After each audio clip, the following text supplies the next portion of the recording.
I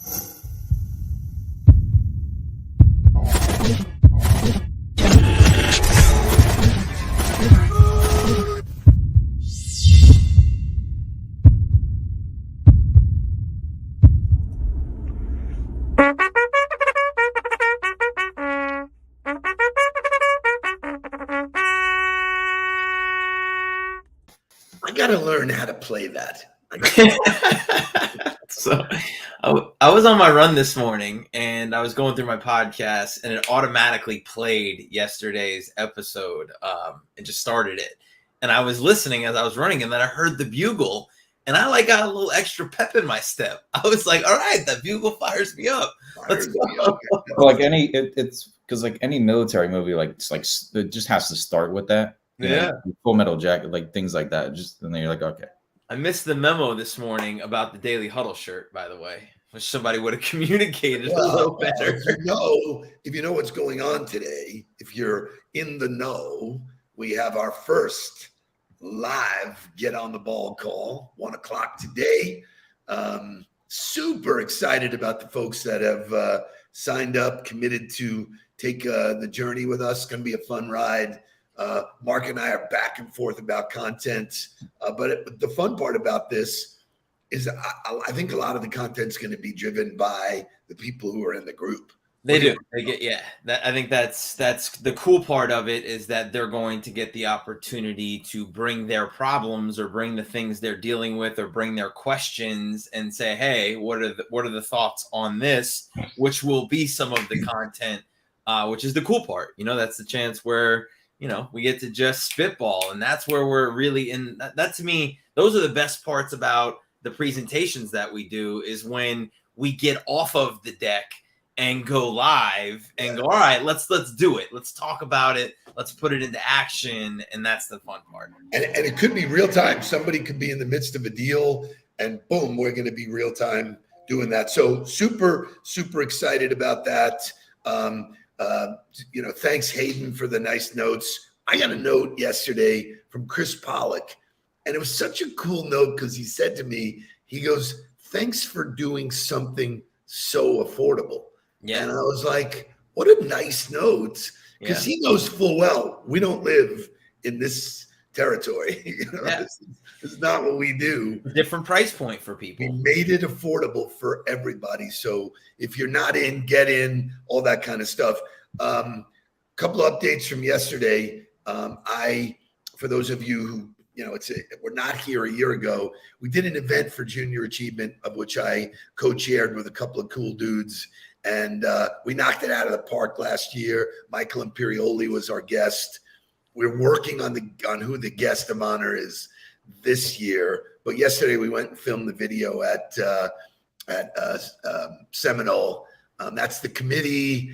Lots of laughs, lots of fun, raising money to take care of what will be 70,000 plus kids in Broward County. So super, super cool. Looking at the picture, you got me caught up in the screen. That is Susan Renison that was there, right? That is Susan Renison. She's so great to work with. She's so cool. It will be an amazing night.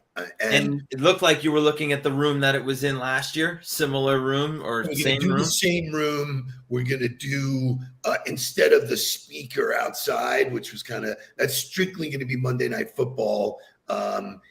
Eagles play the Commodores, which for those who don't know is the Washington team. The Commanders or whatever. The Commodores, the band. The Eagles are playing the band. It's a Motown special Monday night. The Commodores will be I can't wait to see Lionel Richie throw a pass. She's a brick house, man. So, and that's our special guest is Lionel Richie. That's because Carson Wentz going to be throwing bricks out there. I can promise you it will be a really fun-filled night. I will be reaching out to people to sell tables. My boys at Morgan Stanley are back in. I'm back in. We're back in, I should say. So anyway, great time, great fun. And then I killed the afternoon with my friends at Profi, and I get the honor of presenting to their team once a month, which was a cool way to keep me engaged there. So they said, hey, would you come and do something live? once a month, and we put together a program where I coach their executives, and then I coach the team. And I asked them yesterday, I go, does anybody here know why I'm coming here? And the answers were mind-blowing. You're here to get us better, 1%. You're here to motivate and inspire and learn. And the brand lives. The brand lives. Super cool. So we're having fun. We're teaching. We're learning ourselves. We're getting after it. But nothing happens until we wake up. Wake up, everybody! Get up! Get up! Get up! Get up! Wake up! Come on! Come on! Wake up, everybody! It's a new way. Maybe then they'll listen what you have to say. Wake up, everybody! No more sleeping in bed. No more about to thinking, time for thinking ahead. Come on now. So, a couple of shout outs. Jeff Bishop, my apologies. He's an OG. No doubt. From the Huddle. Thank you for your support. Always great to see you. Always a fun night smoking cigars with you. Laura Sherwin, who is also a rock star in her own mind, said it could have been Vandy. So forget about the Commodores. So the Commodores comment kind of lit up the comments a little bit because you had Jonathan Aarons, who was like all night long. You had Lou, who came in and was like Lionel Richie be dancing on the ceiling. So good comments coming through. I saw Lou asked about how to get in to the 1 o'clock call. Reach out to Shay. Shay will send you the link for the subscription payment. That's how you get in, and that's how you become a member, and that you're in it every week. And then good morning to Shelby. Shelby, I miss you, my friend. I have not seen you at Roar in a while because I've been on a strictly Tuesday, Thursday schedule there, and I've been running on Monday, Wednesdays, and Fridays. So hopefully I will catch you on one of these Tuesday, Thursday workouts. You will catch Shelby at 1 o'clock today. Shelby, that I know I will, but I want to work out with Shelby. I'm looking forward to getting back in the gym with him at some point. Not interested. Yeah, Not interested. The guy's a beast. So anyway, beginning of the week, we started talking about August 1st, 30-day challenges. Do you know why 30-day challenges work? The science behind it? No, I don't. Well, you know this theory, and I kind of put you on the spot, but 21 days to seal a habit. So you keep doing it every day. 21 days kind of says, okay, I flipped that into something that is common behavior. So for a month, and for me, I had this conversation with Cicely from United Way the other day.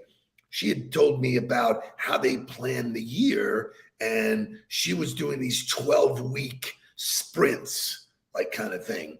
And I said, I do my sprints in 30 days. So I have 12 sprints all year long, right? That everything I'm climbing a mountain, I'm doing something. And so it's a fascinating conversation because when you dig in with people, they have some concept there. You'll tie in the football that we talked about yesterday. Camp is 30 days. It's a month. It's 1 month. It's not 30 practices. It's 1 month of camp, though. It's 1 month of being locked into preparing for the season. And what you're doing is you're setting the habits. You're setting the standard for what the team will expect and try to reach every day throughout the season. So that 30-day window is where you can really cement the behavior, set the expectations for yourself, set the standard for what you want to do. And it's a sprint to add in that new behavior or say, this wasn't for me. You know, so for me, the 27 habits that ruled my life that I actually used to train and discipline you guys was the start of that habit stuff. Because when things didn't go right for me, I could go back to that framework and look at it and say, what am I not doing? It could be something as simple as I'm not drinking something green in the morning. I'm running out of gas by noon. Yep. You know, so it's a simple roadmap, but we broke it up into 3 buckets that, you know, there's some ideas. You can do 30-day challenges at work. You could do 30-day challenges in personal development, or you can do personal challenges. I mean, you can do 30-day challenges in health. Give me your ideation there.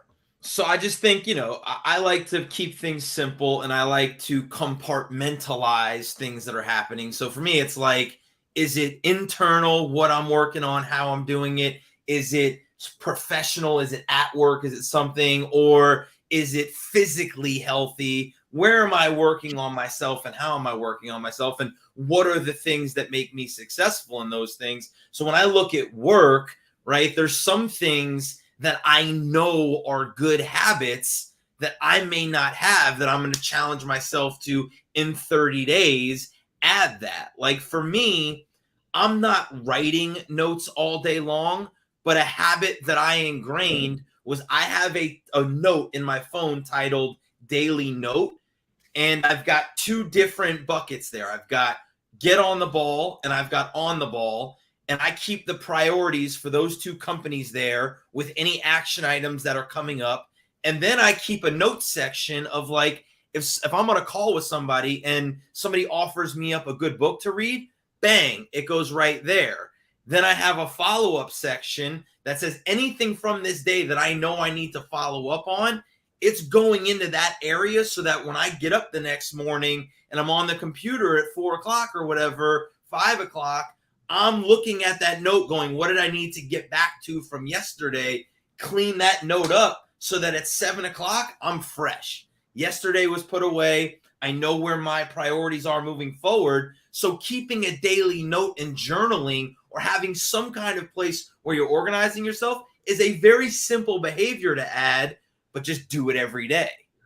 So I think you hit on a bunch of stuff there. So simple, yes. Easy, no, because people get distracted and they get pulled away from all of this stuff.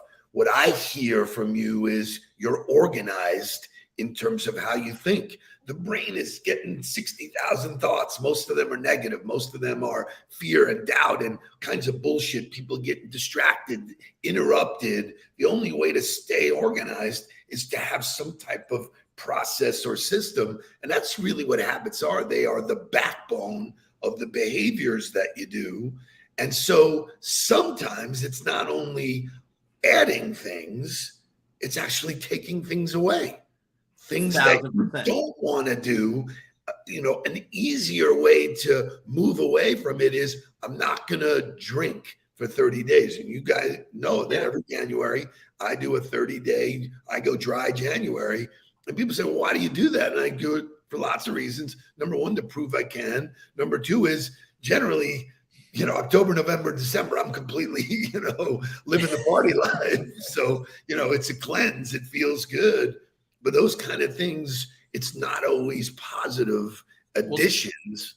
It's something I took away a long time ago were my social media notifications on my phone. I don't get notified about any message, any like, any comment on any of my social media platforms on my phone. My notifications are on for calls and emails and text messages because I want those there and I want to be able to get to those and see what's happening. But for me, my Instagram notifications and my LinkedIn notifications can be very distracting during my workday. Yeah. So I just simply went into my notification section and turned them off and left them off for 30 days. Now, that didn't mean that that's the way I wanted it. If I thought that was detrimental to me in my business or what I was doing, I could have flipped them back on. But after 30 days, I realized, you know what? I'm getting a lot more done in my sprints of work during the day because I'm not getting that 3-second, oh, somebody liked my post. Who was that? Do I need to go deal with that right now? I know I'm going to get to that when I log into LinkedIn and start going through my activity. So turning off the social media notifications for me was something that I did and then stuck with. That was similar to when I did the Whole30 diet. Right. The Whole30 was a diet that you do for 30 days where you eat nothing but whole foods. That was a life-changing 30-day challenge for me because it then informed the way I eat all the time. I don't eat only whole foods all the time, but the majority of my diet exists that way now, which helps me live much better in moderation because of that 30-day sprint. So I think, that's part of it. I love it. I love the whole conversation. We could keep it going, but the only way to know is to do it. So today's motivational music is, how will I know?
Whitney's so great. Never goes wrong. Is driving along, singing, good stuff. Debbie Hammer, this really, really warms my heart because I started working with Debbie. Debbie is, part of the development team at JA, has done an amazing job because she listened to the process. And part of the process is DMOs. Mark, tell me what a DMO is. It's the daily marching orders, right? And to me, it's the behaviors, the quantified behaviors of what you need to do in order to be successful. So for us in business development, it could be, LinkedIn activity, adding connections, engaging, sending videos, having virtual coffees, following up with people, reaching out to new people. All of that are the behaviors that we know lead to pipeline development. So when you look at a sales DMO or a business development DMO, that's what the behavior is. But I don't care what the job is,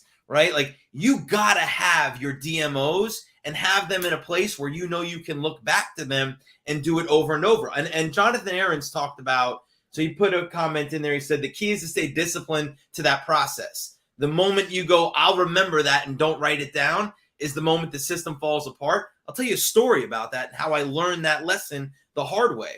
We were preparing for the University of Oklahoma, right? We were going to go play in Norman. It was our first major game on the road as an organization. I was at that game. You were at that game. And we had a Thursday practice before we traveled on Friday. And we were practicing a punt block against the scout team. And the play happened exactly the way we wanted it to look in the game. Clean. Chris Thompson took it right off the punter's foot. I mean, it was a thing of beauty. And it was exactly the way we envisioned it happening on Saturday. Eddie Grand, the special teams coordinator, looked at me and said, make sure you grab that clip and throw it into the Friday highlight reel, or the one reel that we're going to show the team in preparation and the vision for what we're going to do on Saturday. Got it, coach. No problem. Don't write it down. Go into the locker room, shower, get ready, go up, start doing all of the preparation that I have to do for us to leave to get on the road. And I never throw the clip in there. And we start the meeting. We'll get to the hotel. We start the meeting. We're going through. Guys are fired up. And I know that I didn't remember it, but we were supposed to be ending the clip with it. And we get to the end of the meeting, and the final slide hits. And Eddie turns around and looked at me in the room, and he didn't have to say a word. I knew I forgot. And I was devastated because I knew that I had let everybody down because I let the system fall apart. I had my paper. I had my pen. I was like, oh, yeah, I'll remember to do that. No big deal. I didn't give myself the note. I didn't have my marching order. I didn't have it in a place where I could come back to it without having to think about it, and the system failed. So I think, that's the importance of having that there, because you can't manage it all mentally. You got to put it into place with your DMOs, with your notes, to be able to say, I don't have to think about it. I can just do it. So, so interesting, because I developed that tool years ago. And the way I explained it to my salespeople at the time was, hey, listen, I don't know what you're doing. The only way I can help you get better is if I see what you're doing. So, because their first reaction was, oh, you're micromanaging me. No, you should be micromanaging yourself in the first place, because if it's all the small details, but once they got into writing it down, to your point, wake up, review your DMO, and you actually execute. You don't spend time thinking about what to do. You spend time doing. So I need to do 5 of these, 2 of these. And it's a checklist that is so powerful. You see, Les Gusky was, early on, we taught him about DMO, daily marching orders. And then you make it your own. Like the WIP, I don't have that in mind. Right. That's brilliant. Right. It's absolutely brilliant. Right. Because we tell people, this is yours. We give you the foundation of the tool. By the way, this is the kind of shit we're going to get into in the live call, is what's on your list. How many should you do? But for me, the simplest thing was I wanted to meet 5 new people every day. Right. That math has stuck with me my whole career. 5 a day, 25 a week, 100 a month, 300 a quarter, 1,200 in a year. I don't really care what you're selling or doing in your life. If you go out and meet 1,200 new people and you do that year in and year out, I've been doing it for 40 years. It's impossible to fail. It's impossible to fail. It's exactly. But that to me is, that's again, going back to the behaviors. You're not looking at the quota. You're not looking at the scoreboard. You're not worried about what the results are. Like, I'm going to have a conversation with a group of leaders on Monday about, at some point, you got to detach yourself from the result. You gotta be in love with the work. Being a coach sucks. It's not fun because you don't really get to enjoy the success, and you're constantly having to go back to maniacally looking at the details to say, what are we doing wrong? How do we get better? And even if we're having success, that success has nothing to do with the next challenges that are coming up that you have to put the work back into. So I think that mindset of being in love with what the process is, and oh, by the way, if you meet 1,200 new people a year, the reality is most people suck. Not all 1,200 of those conversations are going to be fun and enjoyable. You're going to have to work through it, but if you do that work, there's success at the other side of it. So great conversation, great stuff. Before we close out the day, look who showed up, my friend Jay Katari. Very, very cool, successful entrepreneur. Heartfelt, brother. Thank you, You're Jay. on my written list of people to have a virtual coffee with, but I might even make it in person because I miss you. I miss your energy, your style. Thank you for being here. Got a quick final note. We lost another legend over in the night. Oh no. Yeah, I remember. Oh, yeah. wow. I didn't see that. I did. And I didn't. I did not remember to put it in here. Especially those baseball people, or not baseball people, but Vin Scully's iconic voice. Obviously was there when Jackie Robinson broke the color barrier and many more things. So legendary. Pretty amazing. Great show. Only starting the fire, fueling the fire for 1 o'clock. If you're ready to go deeper on these topics and you want to do this every single week, 1 o'clock on Wednesdays is where to be. Reach out to Shay if you're not involved. Let's do the damn thing. Please don't worry about me. I'm about to let my heart speak. My friends keep telling me to leave this. So let's get down to business. Let's get down to business. Give you one more night to get this. We've had a million.